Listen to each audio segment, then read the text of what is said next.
You heard the headlines. But hold on. This isn't just another piece of celebrity gossip. This is a mirror.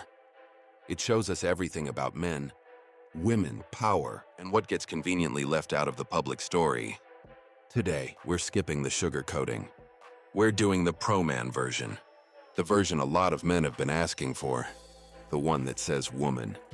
We figured you out. Let's get into it. First, the facts. Kandi Burruss is a force of nature. A Grammy-winning songwriter, a business titan, a reality TV legend, and a media mogul. Her husband, Todd Tucker, is a producer, her business partner. They met on The Real Housewives of Atlanta back in 2011, got engaged in 2013, and married in April 2014. Together, they built an empire, restaurants, media companies, even a trucking business. Publicly, they were the definition of a power couple. But real power couples often hide a deeper tension. When one person becomes the undisputed financial engine, the entire dynamic of control shifts. The man can slowly become second fiddle, less of an equal partner and more of an assistant. He becomes vulnerable. He becomes dependent. And in that position, he becomes easily replaceable. And here's where the public narrative kicks in. When you see a celebrity divorce like this, what's the first thing people assume? They assume Todd did something wrong. Maybe he cheated. Maybe he wasn't providing enough. Maybe he just wasn't stepping up. That's the default script we've all been taught. The woman is the victim, the man is the problem. But let's look at this from a different vantage point. From the black manosphere perspective, how many times have we seen men quietly tap out of a relationship? Because the entire structure was already stacked against them from the beginning.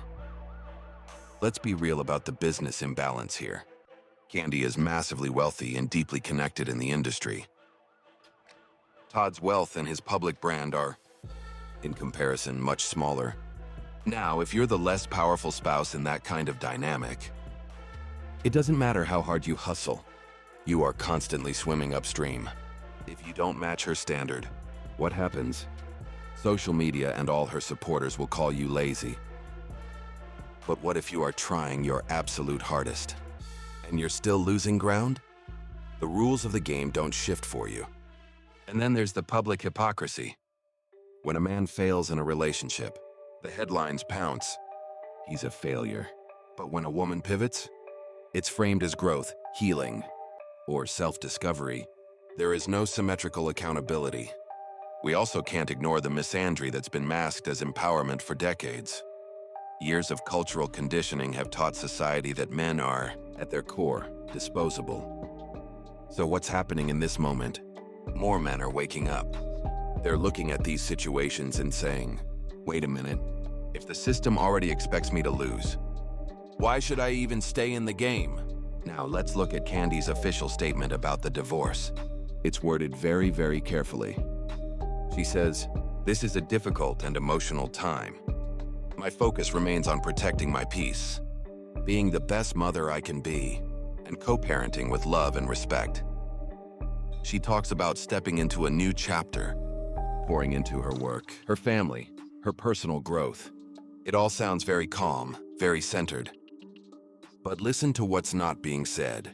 Is this really about a marriage collapsing? Or is it about a powerful woman making a strategic transition on her own terms? What's completely missing from this narrative? A public voice from Todd. We haven't seen a single headline that says, Todd decided to step back because, or Todd felt the dynamic was unsustainable.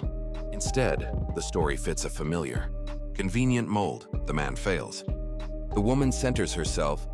That framing gives everyone an easy scapegoat, while the underlying script, the broken system, never gets audited. So here's the major takeaway for all the men watching this right now. You don't owe your entire life to a woman. But if you enter into a structure where you are already positioned as the subordinate, you risk becoming disposable. You have to engage with full awareness. Demand fairness before you bind your life to someone else's. Don't automatically default to thinking, I must have messed up. The first question you should ask is, what was the contract here? And was it written for me to lose from the start?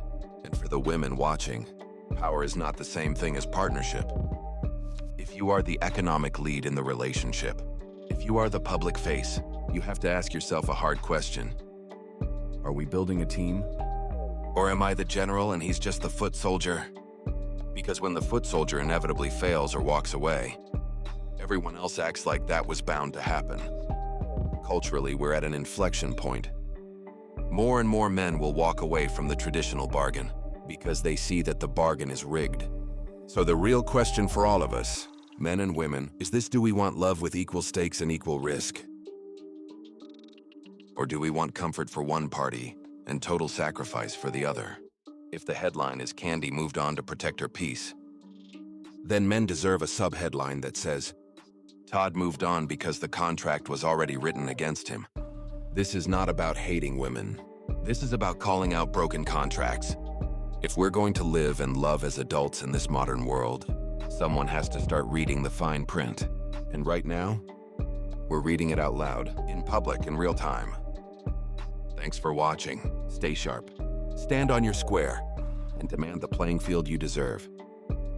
We'll see you in the next one.